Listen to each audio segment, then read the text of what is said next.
अल्लाह की अजीम कुदरत, अकल को हैरान कर देने वाली छत। दुनिया का दस्तूर है कि अगर एक छोटी सी छत भी डालनी हो तो दीवारों या खंभों, पिलर्स की जरूरत होती है।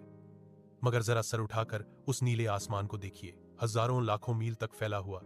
यह आसमान बिना किसी एक भी खंभे के खड़ा है।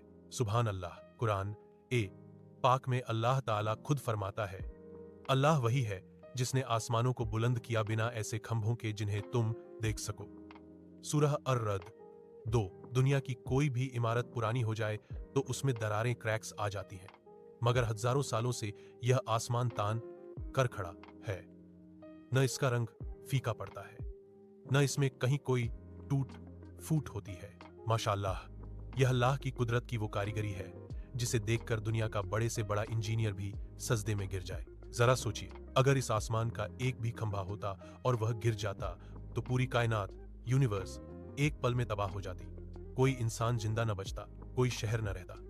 लेकिन मेरे रब ने इसे अपनी कुदरत से थाम रखा है ताकि हम चैन की नींद सो सके। अल्हम्दुलिल्लाह। कभी गौर किया है, हम एक कुर्सी पर बैठते हैं तो डर लगता है कहीं टूट न जाए, मगर हमारे सर पर इतना भारी आसमान है, अरबों सितारे हैं, चांद और सूरज हैं, फिर भी ये गिरते क्यों नहीं? अल्हम्दुलिल्लाह। यह मेरे अल्लाह की कुदरत है, वह मालिक ए दो जहां है, जिसने बिना किसी रस्सी के, बिना किसी खंभे के इस पूरे आसमान को लटका रखा है। जरा सोचो, जिस दिन अल्लाह का हुक्म होगा और यह आसमान फटेगा, उस दिन दुनिया की कोई ताकत हमें बचा नहीं पाएगी। लेकिन आज जब हम इस खूबसूरत आसमान को देखते हैं तो यह हमें पुकारता है, ए इंसान, अपने रब को पहचान जिसने मुझे थाम रखा है। वही तेरी जिंदगी की कश्ती को भी पार लगाएगा। माशाअल्लाह, मेरे अल्लाह की क्या शान है। वह सबसे बड़ा है। अल्लाहू अकबर। वह खालिक है, वह मालिक है। जब सारी दुनिया साथ छोड़ दे तो उसी आसमान के मालिक की तरफ देखो, क्योंकि उसने बिना मांगे तुम्हारे सिर पर इतना बड़ा साया खड़ा कर दिया है। सुभान अल्लाह। उम्मीद है कुछ छू लेगी। आसमान का फटना अल्लाह ताला कुरान की सूरह अल इंशिकाक में फरमाता है, जब आसमान फट जाएगा और अपने रब के हुक्म पर कान धरेगा, हुक्म मानेगा, और यही उसे करना भी चाहिए। एक और जगह सूरह अल इन्फितार में फरमाया, जब आसमान फटकर टुकड़े टुकड़े हो जाएगा और जब सितारे झड़कर गिर पड़ेंगे। 2। आसमान का रंग बदल जाना। आज आसमान नीला है, लेकिन कयामत के खौफ से इसका रंग बदल जाएगा। कुरान में बताया गया है कि उस दिन आसमान तपे हुए तेल या लाल चमड़े जैसा हो जाएगा। सूरह अर रहमान 37। 3। आसमान को लपेट दिया जाएगा।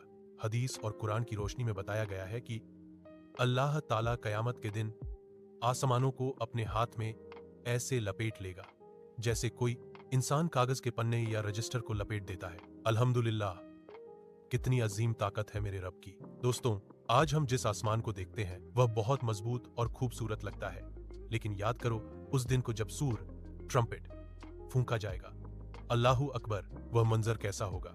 वह आसमान जो आज बिना खंभों के खड़ा है, उस दिन अल्लाह के जलाल से कांपने लगेगा। जो सितारे आज हीरे की तरह चमकते हैं, वे ऐसे टूट कर गिरेंगे जैसे माला से मोती टूट कर गिरते हैं। सुभान अल्लाह। आसमान जिसे कोई इंसान छू भी नहीं सकता, उस दिन रुई के गालों की तरह फट जाएगा। सूरज बे नूर हो जाएगा और समंदर उबलने लगेंगे। उस दिन कोई इंसान, कोई बादशाह, कोई ताकतवर हस्ती बाकी नहीं रहेगी।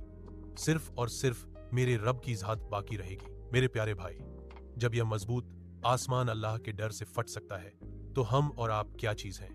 आज वक्त है कि हम उस मालिक की तरफ लौट आएं। आसमान का फटना इस बात का सबूत होगा कि दुनिया खत्म होने वाली है और अब हिसाब का वक्त है।